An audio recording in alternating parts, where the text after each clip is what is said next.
নতুন করে অস্থিরতার আগুন নিত্যপণ্যের বাজারে।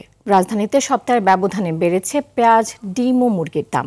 এতে ক্রেতারা ক্ষোভ ঝাড়লেও বিক্রেতাদের অজুহাত অতিবৃষ্টির কারণে সরবরাহে ঘাটতিতেই বেড়েছে দাম।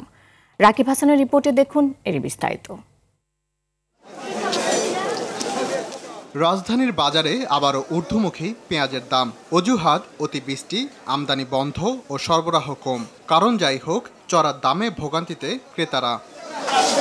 খুচরা বিক্রেতাদের দাবি, উৎপাদক ও পাইকারিতে দাম বাড়ায় তাদেরকেও বেশি দাম রাখতে হচ্ছে। পাবনারটা আপনার 80 টাকা কেজি আর ফরিদপুরটা 70 টাকা কেজি।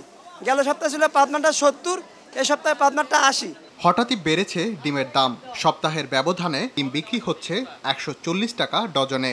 সোনালিকা মুরগির দাম বেড়ে কেজি প্রতি বিক্রি হচ্ছে 330 টাকায়। প্রায় সব ধরনের চালের দামও বাড়তি।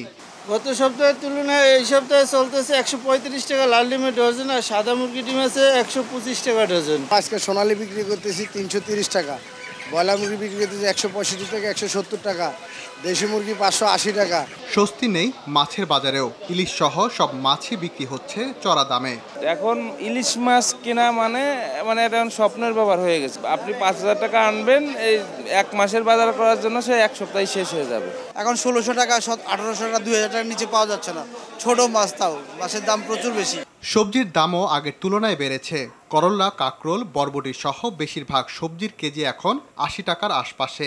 বেগুনের দাম 20 থেকে 30 টাকা বেড়ে 100 থেকে 120 টাকা হয়েছে। চাহিদা বর্তমানে শসার, বেগুনের একদম 100 টাকা কেজি। প্রতি কেজি কাঁচা মরিচ 180 থেকে 200 টাকায় বিক্রি হচ্ছে। রাকিব হাসান, RTV, ঢাকা।